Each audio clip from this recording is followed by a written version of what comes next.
Shalom. Shalom. Apa kabar? Dahsyat luar biasa.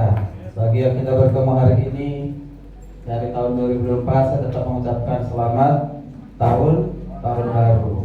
Ya, rasanya cepat sekali ya. Hari-hari ini, bulan-bulan dan tahun-tahun kita sudah lewati.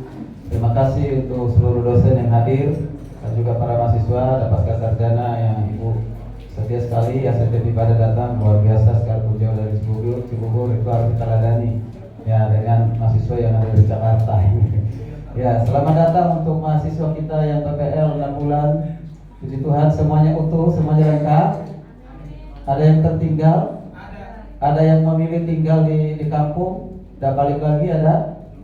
Tidak. Ada yang memilih ada di sana calon istri, calon suami sehingga tidak melanjutkan? Tidak ada ya? Ya, tinggal 4 orang tadi. Dari mana itu? Dari Batam ya?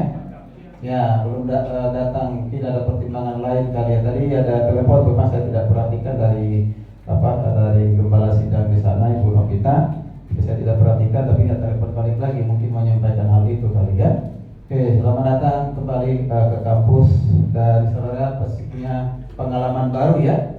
Pengalaman baru selama 6 bulan di pelayanan yang kalian tidak dapatkan di kelas gitu ya, tidak dapatkan di lapangan ya. Dalam pelayanan, dan juga seluruh mahasiswa yang berlibur sudah kembali ke asrama, kembali ke kampus. Ada yang terhilang mahasiswa? Ada? Ya, lihat dulu kiri kanan, ada yang terhilang nggak? Anak-anak asrama ada yang terhilang nggak? Kembali semua ya? Puji Tuhan, alhamdulillah ya. Bersyukur.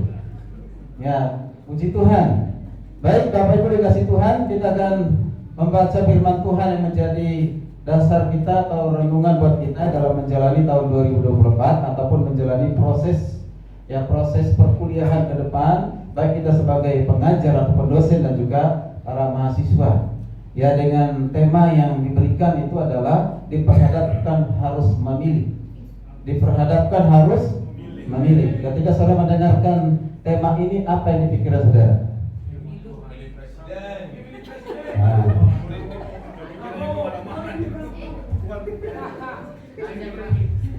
Iya, betul. Pasti itu pikiran bukan hanya saudara, bukan hanya kita, tetapi juga seluruh Indonesia, rakyat Indonesia sedang dalam pikiran siapa yang akan saya pilih.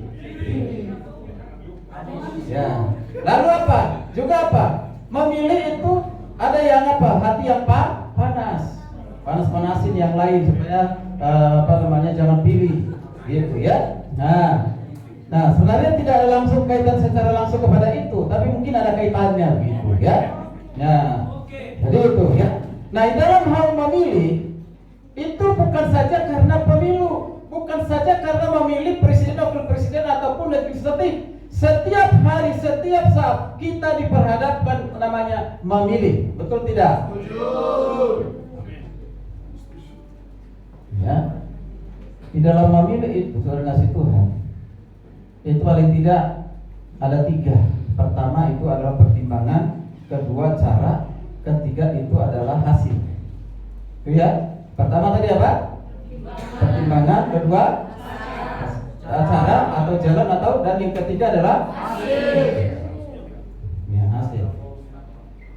Nah, ketika saya mau memilih, pasti ada pertimbangan. Mengapa kalian ada di Setek Taros?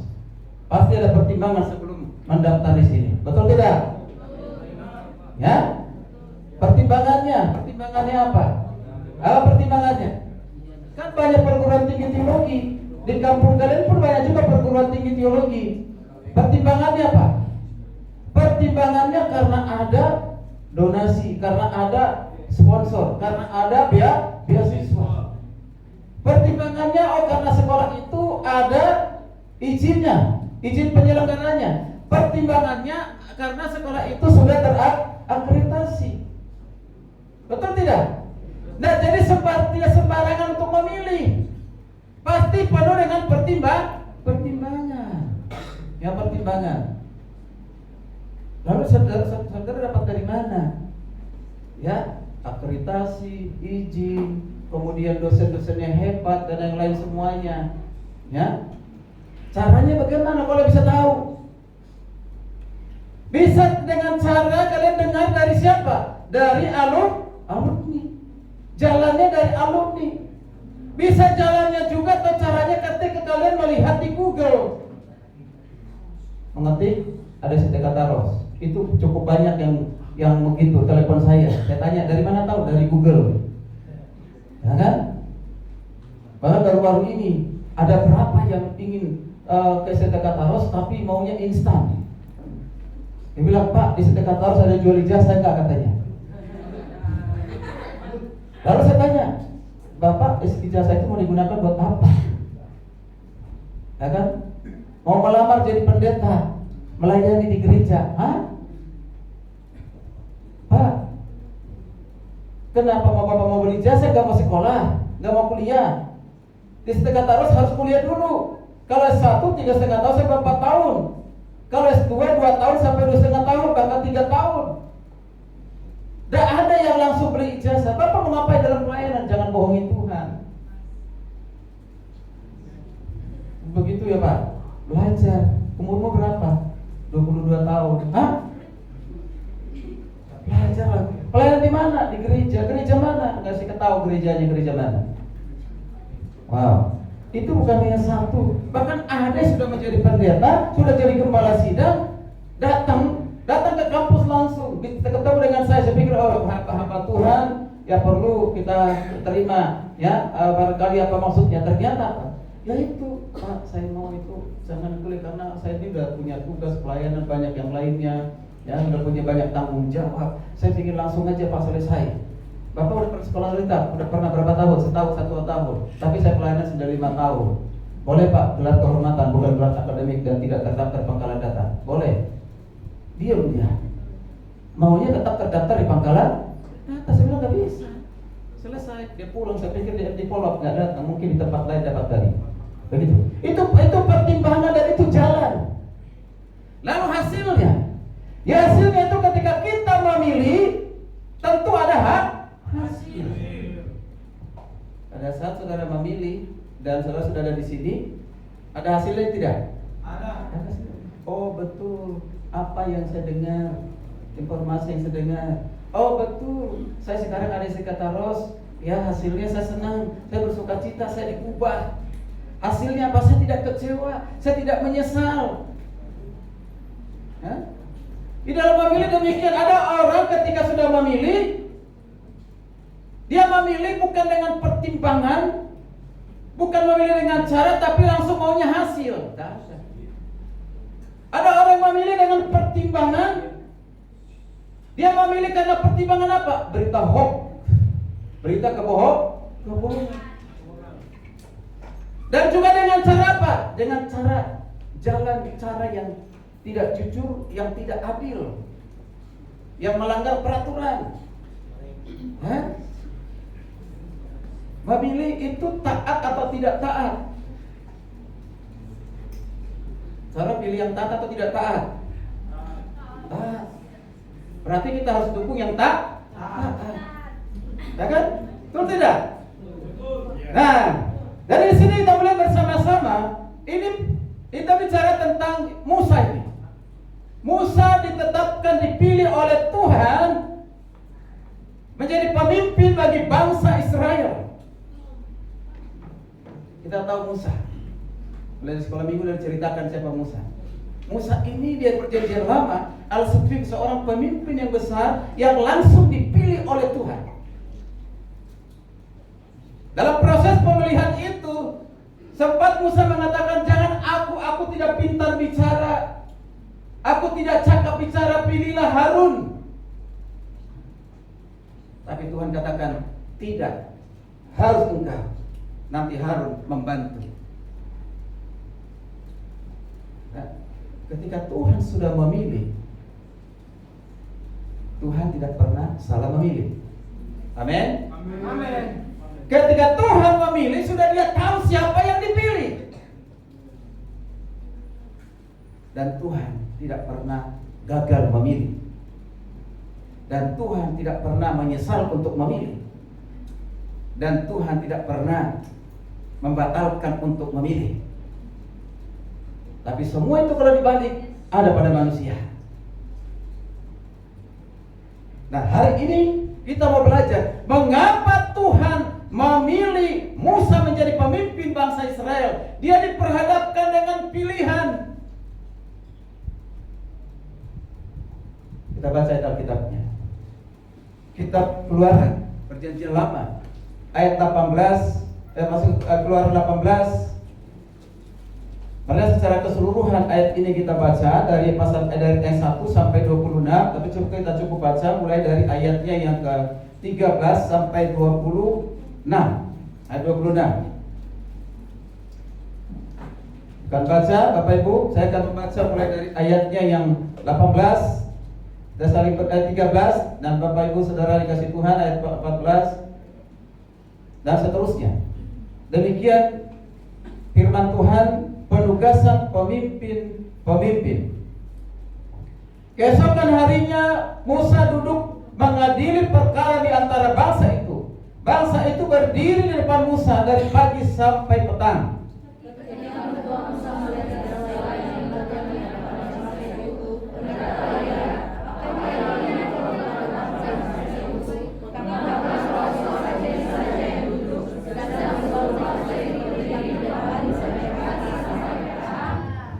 Musa berkata kepada mertuanya, sebab bangsa ini datang kepadaku untuk menanyakan petunjuk Allah.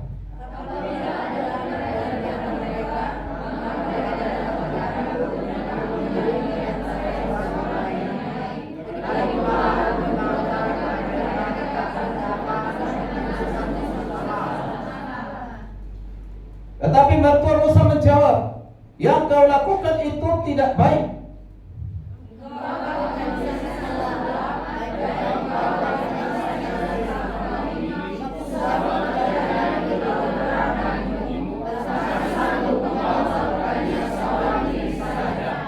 Sekarang dengarkanlah perkataanku. Aku akan memberi nasihat kepadamu dan Allah akan menyertai engkau. Jadilah perantara bagi bangsa itu di hadapan Allah dan bawalah segala perkara mereka kepada Allah.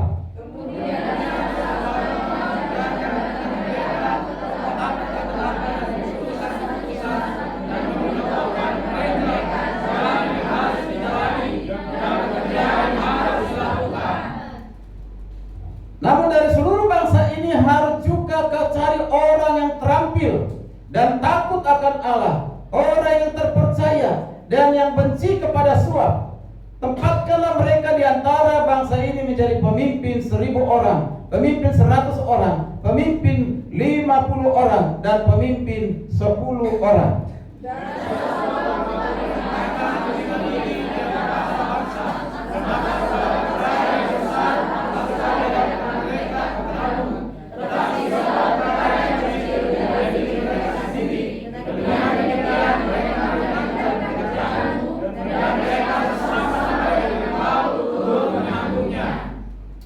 Jika engkau berbuat demikian, seperti yang diperintahkan Allah kepadamu, engkau akan sanggup bertahan. Bahkan semua orang di antara akan pulang dengan puas.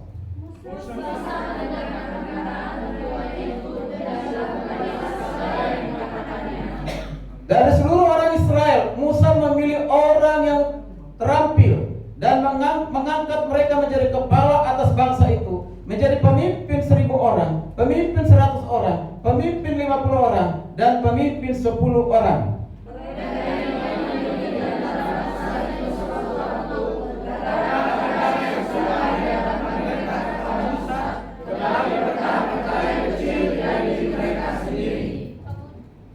Oke, baik.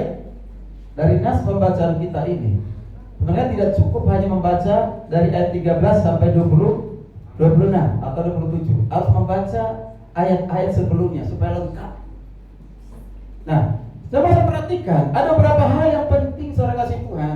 Mengapa Musa diperhadapkan harus memilih? Apa alasannya Musa diperhadapkan harus memilih?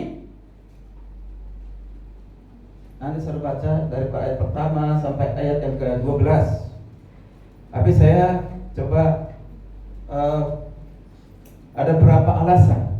Yang pertama, ini tentu alasannya karena Musa dipilih Tuhan untuk memimpin bangsa Israel.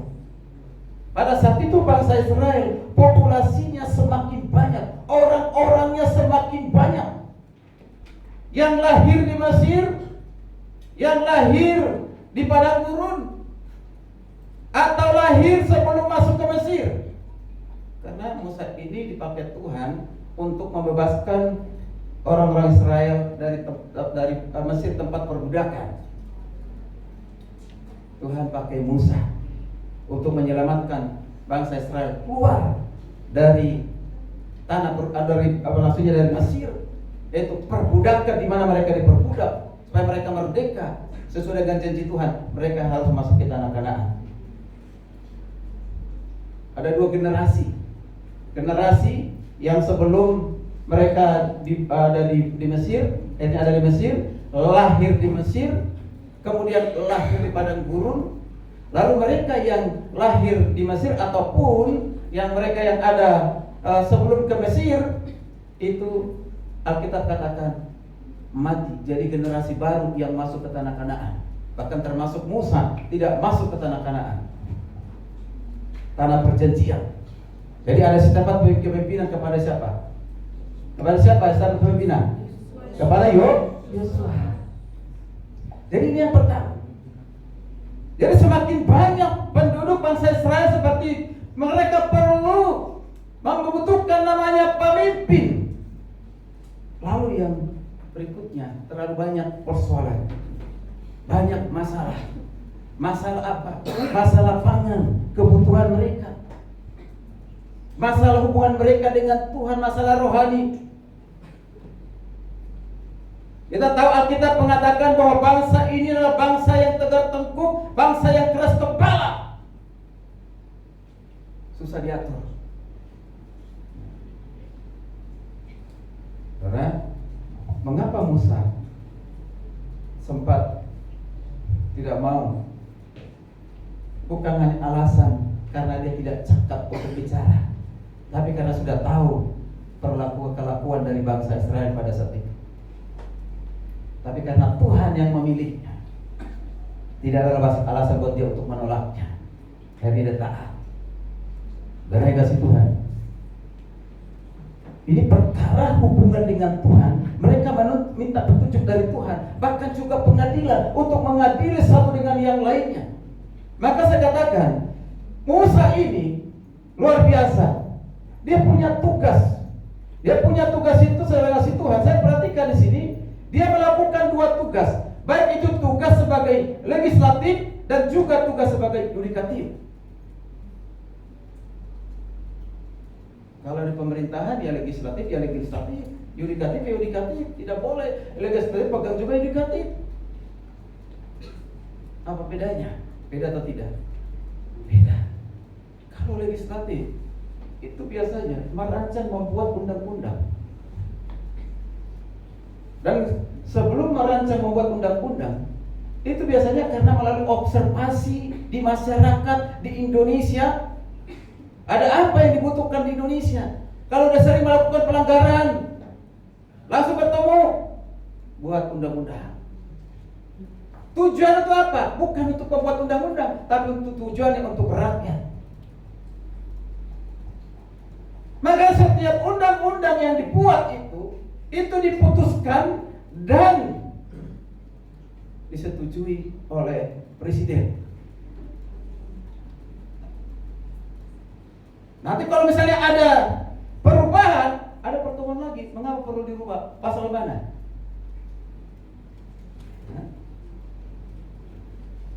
Musa demikian.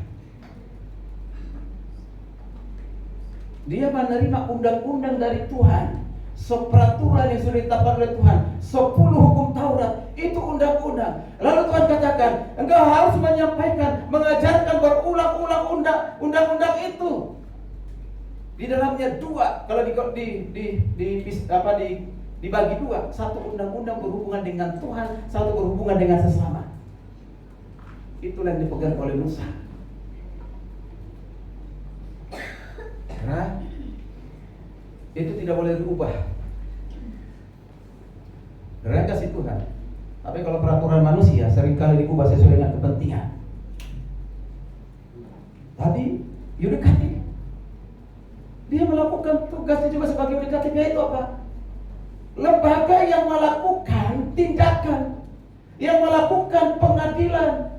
Musa melakukan pengadilan kepada rakyat Israel, pada masyarakat Israel pada saat itu. Dia melakukan dari pagi sampai petang, dari pagi dengan sampai petang, dia sendiri.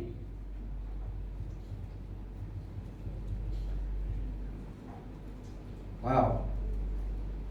Ribuan, bahkan hampir 1 juta bangsa Israel ada pada saat itu. Dia melakukan tugas itu, tugas yudikatif, yaitu langsung sebagai, kalau dikatakan sebagai lembaga, dia melakukan langsung untuk mengadili. Berapa lama Musa bisa bertahan kalau dia melakukan itu sendiri? Berapa banyak hasilnya kalau dia melakukan sendiri, kecil atau besar? Berapa lama dia harus melakukan itu supaya semuanya bisa dikerjakan dengan selesai dengan sendiri? Artinya Musa tidak bisa bekerja sendiri. Itulah alasan sehingga Musa harus memilih pemimpin. Di dalam memilih pemimpin itu ada proses. Musa diproses lebih dari 40 tahun. Sebelum dia ada di Midian cukup lama, 40 tahun masuk ke Mesir dan akan keluar dari Mesir. Proses Tuhan luar biasa. 40 tahun untuk menjadi pemimpin. Saudara berapa tahun untuk menjadi pemimpin? Jadi pemimpin berapa tahun? Atau saudara lulus nanti berapa tahun? 3,5 tahun, 4 tahun. Ada yang nanti 5 tahun karena dia mahasiswa abadi, MA kan gitu. Ya, kuliahnya sukanya gitu ya. Nah, 3,5 tahun, 4 tahun. Itu perguruan tinggi.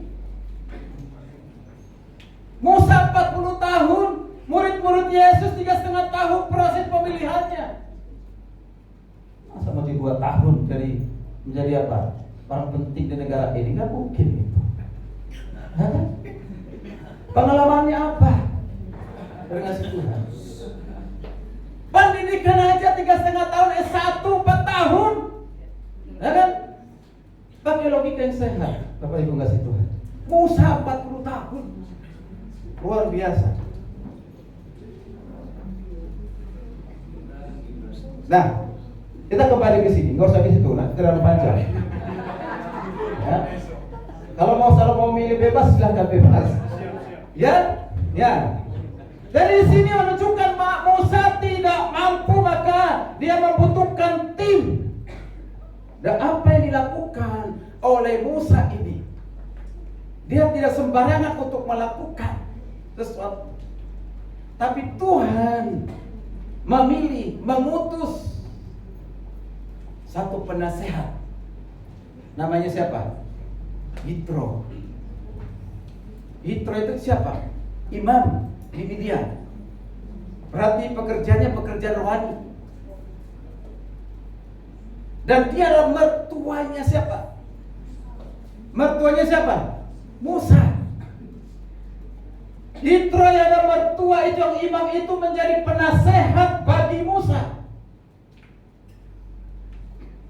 Dan saya percaya bukan karena hubungan mertua, tetapi ada rencana Tuhan, ada maksud Tuhan ingin dinyatakan, dilakukan, dikerjakan bagi bangsa Israel.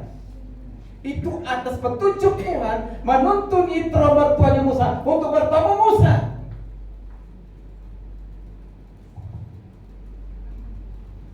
Adalah hal yang hebat dari Musa ini sebagai Tuhan yang saya perhatikan dalam proses pemilihan itu. Sebelum dia memilih pemimpin-pemimpin untuk 100 orang, 50 orang, dan untuk 10 orang, dia mau dengar-dengaran dulu. Dengar-dengaran dengan siapa? Yitro. Banyak pemimpin sekarang ini merasa sudah punya pengalaman, sudah merasa punya pendidikan, tidak mau pendengar-dengaran, merasa lebih pintar, merasa lebih cerdas, bahkan merendahkan orang lain. Tapi Musa, pemimpin yang besar itu, Alkitab katakan dia mau mendengar. Saudara perhatikan di ayat 15.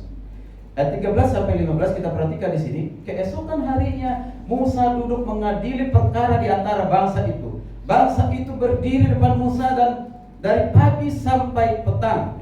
Ketika mertua Musa melihat segala yang dilakukan bagi bangsa itu, ia berkata, "Apa yang kau lakukan kepada bangsa itu? Mengapa engkau sendiri saja duduk mengadili, sedang seluruh bangsa itu berdiri di depanmu dari pagi sampai petang?" Ini teguran kepada seorang pemimpin namanya Musa, ditegur oleh mertuanya. Kalau saya Musa seperti itu pada satu, lu siapa? Hanya mertua aja. Istrimu juga sudah kasih, anakmu juga sudah saya kasih makan. Dengan ngapain urus-urusin saya? Tapi tidak demikian.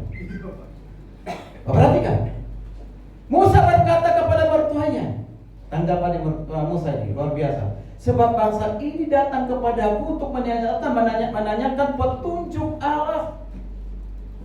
Jadi bangsa Israel pada saat itu minta petunjuk tentang Allah, mengenal Allah. Apabila ada perkara di antara mereka datang kepadaku dan aku mengadili perkara antara orang dan yang lain. Berarti ada persoalan, masalah di sana yang harus masuk dalam satu proses namanya pengadilan. Aku juga memberitakan hukum kepada mereka, segala ketetapan dan hukum Allah. 10 hukum Taurat yang telah diterima, dia beritakan, dia sampaikan kepada bangsa Israel. Lalu perhatikan di sini kuncinya nih, ayat 17. Tetapi mertua Musa menjawab, yang kau lakukan itu tidak baik, Musa. Engkau hanya sendiri berdiri mengadili bangsa Israel. Engkau hanya sendiri menyampaikan hukum Tuhan, ketetapan Tuhan. Engkau sendiri berdiri dari pagi sampai petang. Kalau istilah serang bisa mati berdiri kau. Atau bisa mengatakan hasilnya tidak maksimal. Ditegur dan Musa tidak tersinggung dan Musa tidak marah. Karena ini banyak orang pemimpin kalau ditegur dia balik menegur, ya kan? Ya, ditegur dia balik menegur. Ya, kita perhatikan. Selanjutnya, setelah 17 itu, ayat 18. Engkau akan menjadi sangat lelah. Engkau capek. Mati berdiri kau nanti di situ kalau kau sendiri melakukannya itu. Lalu perhatikan, baik engkau maupun bangsa yang sesama, berarti sama-sama lelah menunggu. Barangkali antri, kalau antri dengan sembako masih boleh. Ini antri untuk diadili gitu kan, siapa yang mau mendengarkan hukum Tuhan? Kita aja di sini kalau bernyanyi diajak berdiri terus, ada yang bersungguh-sungguh berdiri lama kan? Nah, sebab pekerjaan itu terlalu berat. Wow, ini alasan Musa untuk memilih pemimpin-pemimpin. Kemudian, engkau takkan sanggup melakukannya seorang diri. Nggak mungkin Musa sanggup. Sekalipun Tuhan sudah memilih dia, menetapkan dia, mengutusnya untuk memimpin bangsa Israel, harus sadar, Musa harus sadar, dia punya keterbatasan fisik, keterbatasan tenaga, keterbatasan pengetahuan. Nggak sanggup melakukannya. Suatu lembaga pelayanan gereja, STT ataupun itu tidak bisa sendiri. Lagi pemerintahan. Perhatikan 19. Sekarang dengarkanlah. Wow. Sekarang dengarkanlah perkataanku. Aku akan memberi nasihat kepadamu dan Allah menyertai engkau. Jadilah perantara bagi bangsa itu di hadapan Allah dan bawalah segala perkara mereka kepada Allah. Sekarang dengarkanlah. Artinya Paulus lagi, Musa memberikan waktunya mendengarkan Yitro yang adalah mertuanya itu. Nah, kata mendengar di situ adalah pengertian dalam bahasa Ibrani-nya. Yang tidak perlu saya sebut bahasa Ibrani-nya, tapi dia dengar dengan seksama.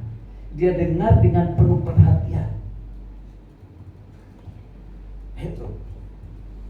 Dia tidak ada protes, tidak ada kritik kepada Yitro, dia dengar aja. Ini salah satu menunjukkan kerendahan hati. Saya kalau semester 1 semester 3 seperti malaikat Bapak Ibu. Apalagi semester 1 semuanya nunduk. Yang tidak perlu ditundukin pun nunduk. Anda berdosa, ya tunduk, dia nggak dengar masalahnya.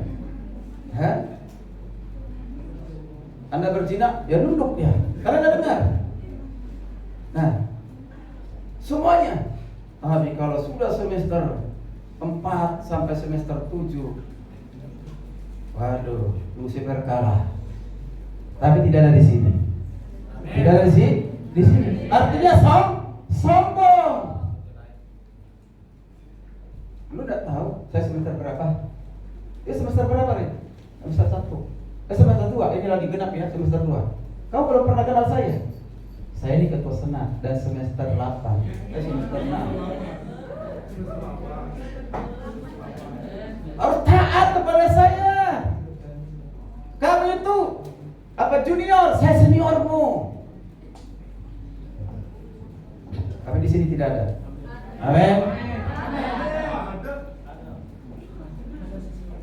Musa pemimpin yang besar, dia menundukkan kepala, dia siapkan hatinya, dia siapkan telinganya, dia mendengar semua apa yang dikatakan, apa yang diusulkan oleh Yitro.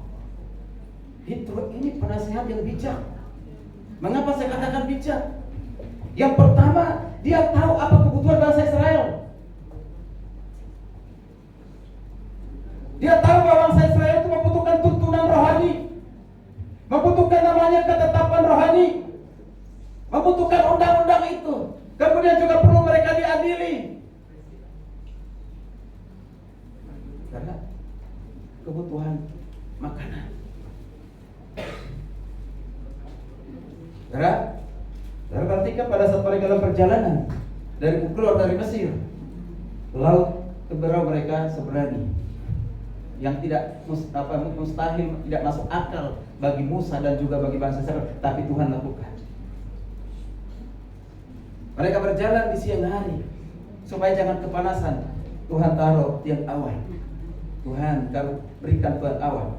Ketika mereka berjalan di malam hari supaya mereka jangan terantuk, jangan jatuh, taruh ada di depan mereka tiang api sebagai petunjuk jalan.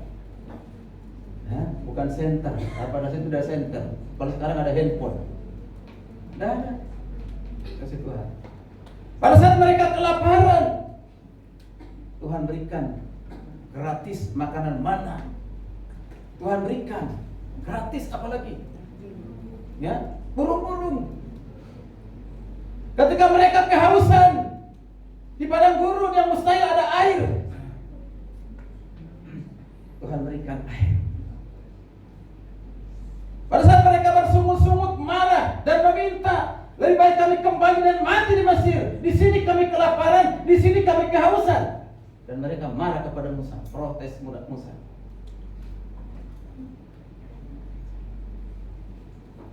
Musa sebagai pemimpin, ternyata ada keterbatasan, ada kelemahannya yang belum diperintahkan Tuhan, dia lakukan. Ya, dia sempat panas hati, tapi tidak berkelanjutan. Dia ketok itu batu dengan tongkatnya supaya mengeluarkan air. Akhirnya Tuhan menegur dan marah, dan itu salah satu menyebabkan tidak boleh masuk ke tanah Kanaan. Disiplin dari Tuhan. Karena itu hati-hati orang yang suka panas hati. Amin. Dengarkan aja dengan baik. Siapkan telingamu, siapkan hatimu. Habel yang dibunuh oleh siapa? Kain. Kain apa? Panas hati. Akibatnya apa? Fatal. Di dalam Alkitab orang-orang panas hati itu tidak menguasai hati, banyak yang gagal, tidak menjadi pemimpin. Simson orang yang panas hati, Saul yang panas hati, dan banyak yang lain. Rata-rata gagal sebagai pemimpin karena tidak menguasai apa? Dirinya. Jadi jangan suka panas hati. Amin. Maka dibutuhkan kerendahan hati. Jadi yang pertama kita perhatikan di sini, proses dalam pemilihan itu. Musa mau dengar-dengaran, mendengar nasihat. Mau dengar nasihat nggak? Nah, penasihat saudara di sini siapa? Dosen. Penasihat adik-adik kelas siapa? Kakak-kakak senior. SMA. Penasihat saudara siapa? Orang tua asuh. Penasihat siapa? Orang tua. Penasihat saudara siapa? Teman-teman di sekitar kita. Jangan pacaran dengan dia, itu playboy. Oh enggak, dia baik banget. Betul, baik karena ada maunya. Jangan kau dimanfaatkan sebenarnya. Kau nggak dicintai sama dia, dia hanya maunya duitmu saja.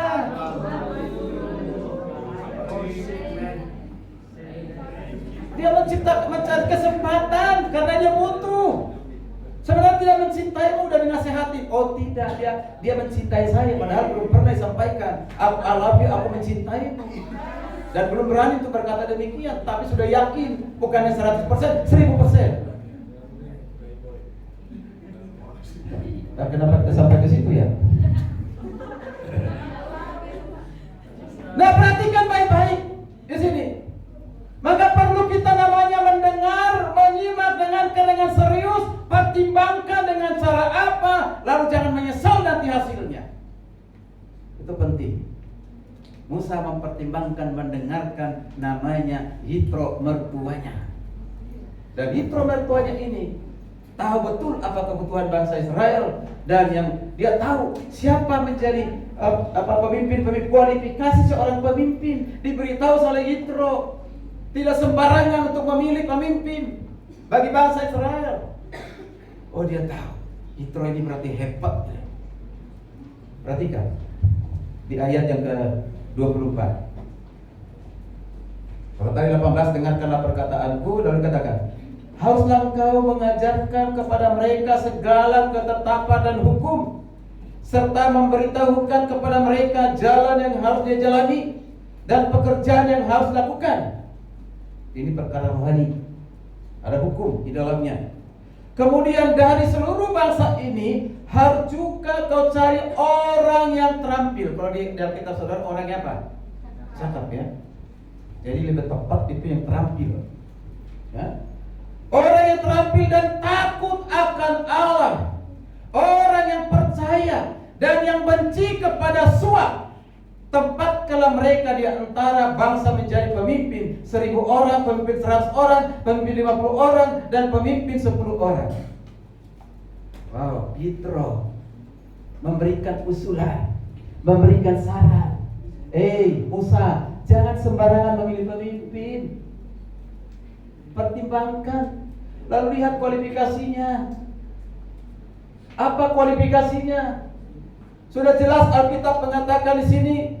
Perhatikan bersama-sama dikatakan yang terampil, yang takut Tuhan, yang dapat dipercaya, yang benci kepada korupsi atau suap. Wow, luar biasa. Ini berbicara tentang integritas. Ini berbicara tentang jejak rekam. Ini bicara tentang yang sudah terjadi masa lalu dan akan terjadi lagi nanti masa depan. Jangan terjadi lagi sesuatu yang buruk dari masa lalu, tetapi sesuatu yang lebih baik lagi untuk masa depan. Maka tidak sembarangan untuk memilih. Saudara kasih buah. Nanti kita lihat ya hasil dari pilihan itu. Tapi sebelum kita ke situ, hal yang berikutnya kita perhatikan. Yang kedua, ini yang kedua. Perhatikan yang kedua. Ya, saya tidak baca ayat 22, tapi saya akan langsung ke ayat yang ke-24. Perhatikan. Musa mendengarkan perkataan mertuanya. Kata mendengarkan tadi sudah dijelaskan, itu adalah bahasa Ibrani-nya. Itu mendengar dengan seksama, mendengar dengan serius, mendengar dengan sungguh-sungguh, dan tidak ada kritik, tidak ada penolakan. Mendengar perkataan mertuanya. Nah, kita sudah selesai di situ.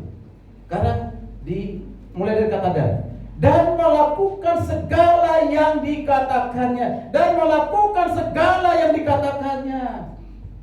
Jadi Musa itu bukan hanya memberikan waktunya, telinganya, hatinya untuk mendengar. Dia bukan hanya sujud merendahkan diri di hadapan mertuanya untuk mendengar. Jadi apa yang didengarkan, perkataan, saran, usulan dari Yitro itu, Alkitab katakan melakukan. Itu artinya taat. Apa? Taat. Orang pilihan itu harus taat.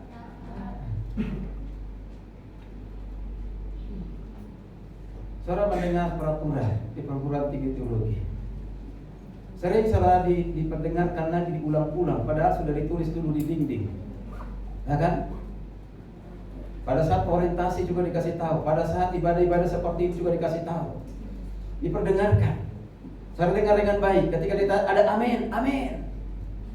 Saudara tahu jangan sembarangan dengan amin. Amin itu artinya apa? Sah dan siap lakukan. Ketika saudara bilang amin, siap dan siap lakukan, sah. Kalau tidak lakukan, berdosa.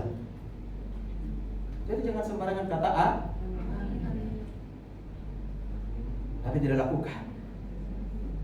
Bukankah Yakobus berkata di kitab Yakobus dikatakan janganlah engkau hanya berdengar, tapi harus menjadi pelaku atau pelaku. Pelaku firman Tuhan. Jadi di sini Musa bukan hanya mendengar nasihat mertuanya, tapi dia katakan siap komandan, siap menyampaikan, siap mertua yang baik hati. Wow, luar biasa. Dan dilakukan sampai 25 saya perhatikan persis seperti apa yang dikatakan oleh Yitro, dilakukan, dikerjakan, ditaati oleh Musa. Dari dua hal ini yang sudah kasih Tuhan. Yang pertama tadi apa? Mau mendengar nasihat. Yang kedua, ya, mau melakukan nasihat. Siapa untuk melakukan nasihat? Kalau engkau mau berhasil, taatlah kepada nasihat, taatlah kepada teguran. Amin. Ketika kau ditegur dengan kesalahanmu, jangan engkau melawan. Minta maaf lalu berubah. Saya harus sampaikan ke bidang kemahasiswaan. Tolong itu yang dicurigai pacaran di asrama itu kumpulin dulu ketemu dengan saya. Hati-hati, tunggu waktunya. Akan mendapatkan murka dari ketua. Ya, bukan murka dari Tuhan. Ya, kalau murka dari ketua itu hanya sebentar. Setelah itu diselesaikan dengan baik-baik. Tapi jangan sampai murka, ya. Udah buat peraturan, udah boleh pacaran sampai 3 semester. Itu kan peraturan manusia, bukan peraturan Tuhan. Bukan tidak ada dalam 10 hukum Taurat. Enggak ada kan? Tidak ada. Itu ditambah-tambahin itu. Padahal yang 10 ditambahin jadi 11. Tidak boleh pacaran. Ya, nomor 11 diurut begitu, ya. Oke, baik. Kita lanjutkan Bapak Ibu kasih Tuhan. Dan hal yang berikutnya yang kita patut kita teladani dari Musa ini, selain dia mau mendengar nasihat, melakukan nasihat, dia berasal dari keluarga yang baik dan takut akan Tuhan. Setiap saat Musa itu selalu mendirikan mezbah penyembahan kepada Tuhan, memberikan persembahan kepada Tuhan, disaksikan, dilihat oleh anak-anaknya. Sehingga anaknya Zipora dan Eliezer juga menjadi orang yang takut akan Tuhan. Dia berasal dari keluarga yang jelas siapa istrinya, jelas siapa anak-anaknya. Diberitahu, nanti baca itu di pasal yang sama. Jadi pemimpin itu harus jelas siapa istrinya, di mana anak-anaknya, jadi apa anak-anaknya harus jelas. Ya kan? Karena akan menjadi teladan bagi bangsa ini, menjadi teladan di gereja. Kalau saya menjadi gembala sidang di gereja, enggak jelas istrinya, enggak jelas anak-anaknya, tapi datang sendiri terus. Nanti masih punya enggak sih istri? Nah, Alkitab pun mengatakan demikian. Nanti saudara baca itu di kitab 1 Timotius 3. Jelas, kriteria jadi pemimpin itu sangat jelas. Karena itu kebetulan disertasi saya. Nah, ini enggak jelas anaknya di mana-mana. Suaminya kasih bunga ke istrinya. Tapi yang satu kasih bunga ke jenis binatang. Bukan ke istri. Kasihan. Bapak Ibu kasih Tuhan. Calon pemimpin di gereja, di pelayanan, dimanapun itu, jelas. Saya jelas, istri saya sangat jelas, Priska Nurhayati. Sangat jelas. Anak saya pun sangat jelas. Sangat jelas. Jadi harus diekspos itu anaknya sedang di mana, lagi ngapain. Jangan disembunyikan. Kalau disembunyikan berarti ada sesuatu yang kurang baik, gitu kan? Bapak Ibu kasih Tuhan. Lanjut. Jadi yang ketiga adalah yang harus dipilih. Yang ketiga ini apa? Dari keluarga yang takut Tuhan dan dari keluarga yang baik, Pak. Baik. Contohnya seperti Musa. Baca, nanti saya tidak berbohong, saudara. Baca. Perhatikan nih. Ketika Yitro datang dari Midian, setelah didengar tentang perkara bangsa Israel, mendengar bagaimana orang Israel bebas dari Mesir dalam perjalanan di padang gurun, Yitro datang dengan membawa istrinya, membawa 2 anaknya. Apa yang dilakukan Musa setelah bertemu dengan mertuanya? Dia sujud menyembah. Dia sujud, bukan karena Tuhan, dia hormati mertuanya. Dia sujud, dia cium kiri kanan, dia cium kiri kanan, lalu dia sujud. Ini menunjukkan kerendahan hati. Ini antara menantu dengan mertua, hubungannya sangat harmonis, hubungannya sangat baik. Ini nggak jelas hubungan mertua baik atau tidak.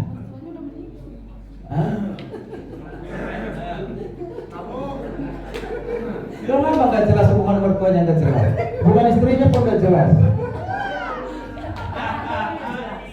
Luar biasa. Ampunilah saya Tuhan.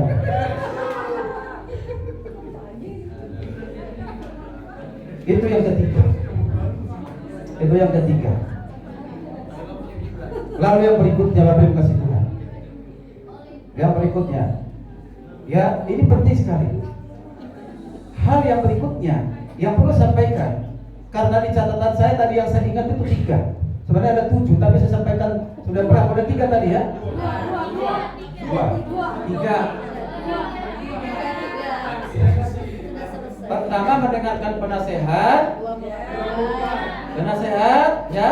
Lalu kedua melakukan nasihat. Lalu yang ketiga, Musa ini berasal dari keluarga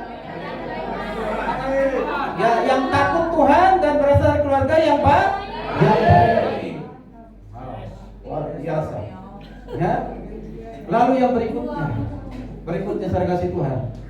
Sesuai dengan apa yang dikatakan oleh Yitro, diajarkan, disampaikan tentang pentingnya pendelegasian. Tempat setelah kau pilih mereka yang terampil itu, yang cakap itu, yang jujur itu, yang tidak punya jejak rekam yang gelap itu, tidak pernah melakukan pelanggaran HAM itu, tempatkanlah dia menjadi pemimpin. Bagi 100 orang, bagi 50 orang, bagi 10 orang, tempatkan. Ini pendelegasian. Artinya dalam suatu organisasi, dalam suatu lembaga, dalam rohani, dimanapun itu perlu pendelegasian. Ini ada ibu prodi, ada kepala prodi dan yang lain, ada pendelegasian tugas. Saya bisa lakukan gitu, bisa. Tapi itu bukan organisasi yang baik. Saya delegasikan. Mengapa saya bisa delegasikan? Saya karena percaya dengan mereka. Bapak Tuhan ini saya percaya dengan mereka. Itu modalnya. Kalau saya tidak percaya kepada mereka, saya tidak mau mendelegasikan. Kalau terus menerus saya curiga terus, tidak akan ada hubungan yang baik. Sekarang Pak Martinus Laia kemarin berulang tahun. tahun ini sudah dipercayakan jadi sekretaris pasca sarjana. Mengapa? Karena kita percaya dengan beliau, sudah terbukti hasilnya. Kita ini berorientasi kepada hasil. Kalau nggak ada hasil, ngapain dipilih? Ya kan? Orang melamar dalam satu pekerjaan, kita pengalamanmu apa? 0 pengalaman. Aduh, maaf ya, nggak diterima. Pendidikanmu apa? Hanya SMA. Aduh, kami terima hanya 1. Sekolahmu di mana? Dekat terminal STK Taros. Hah? Emang ada kampus di sana? Benar nggak sih Tuhan? Kita perhatikan, orientasi kepada kepercayaan karena ada hasil. Sudah ada dampak, tidak pernah merugikan. Mereka tidak pernah merugikan STK Taros. Menguntungkan sampai hari maka saudara ada. Amin. Jadi pilihlah yang seperti itu, yang sudah berhasil dan pengalaman. Ini berbicara tentang cakap. Yang cakap, saya coba cari kata cakap itu sebenarnya tadi terampil. Ya terampil. Inilah orang yang telah berhasil dalam kepemimpinan sebelumnya. Sedangkan pemimpin yang takut akan Tuhan itu adalah orang yang rendah hati, yang mau dikoreksi. Amos itu seorang yang rendah hati. Berarti orang yang miskin. Ya dari desa, dari desok dia. Tapi dia ada rendah hati. Tapi saya rendah hati, dia tetap tegas kepada bangsa Israel melakukan pelanggaran. Sekalipun orang kampung yang pesada situ dia dihargai, berkasih Tuhan. Tapi dia tetap mengkritik kepura-puraan kesalehan dari pemimpin bangsa Israel, atau bangsa Israel yang pura-pura seperti orang rohaniawan, sebenarnya bukan rohaniawan. Dia tegur sama Amos. Luar biasa. Jadi Amos ini adalah pemimpin yang takut akan Tuhan, sama seperti Musa. Amin. Amin. Dan yang terakhir benar-benar yang terakhir, yaitu bahwa Musa dipilih menjadi pemimpin karena memiliki namanya integritas. Jadi apa yang disampaikan tadi, integritas itu semua integritas. Jadi berdasarkan pemahaman, pengertian dari integritas atau pemimpin yang berintegritas, disimpulkan yang pertama, ada kesamaan antara perkataan dan perbuatan. Jadi apa yang dikatakan harus sesuai dengan perbuatannya.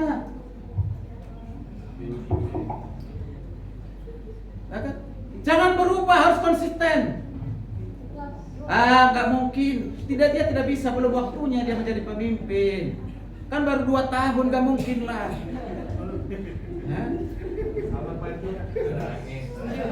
Baik orang tua dan anak katakan demikian. Tidak konsisten. Tidak sesuai, berarti itu tidak berintegritas itu. Memiliki tanggung jawab atas tugas yang dipercayakan. Ketika Tuhan percayakan tugas, kita harus siap untuk melakukan. Apapun resikonya, apapun konsekuensinya. Jangan takut. Kualitas bicara dengan tindakan harus sesuai. Kemudian pemimpin yang konsekuen dengan apa yang dikatakan, konsisten antara perkataan dengan tindakan. Jadi kesimpulannya, pemimpin yang berintegritas itu adalah pemimpin yang ada keserasian antara perkataan, tindakan, sehingga menjadi teladan. Jadi yang terakhir, kalau mau dipilih Tuhan, mau dipakai dengan luar biasa, sukses berhasil, milikilah Jadi ini yang menjadi renungan bagi kita di kesempatan ibadah awal bulan ini. Penutup, mari kita bangkit berdiri. Kita nyanyikan pujian Kau Memilihku Sebelum Dunia. Kalau bunyi musik maju ke depan.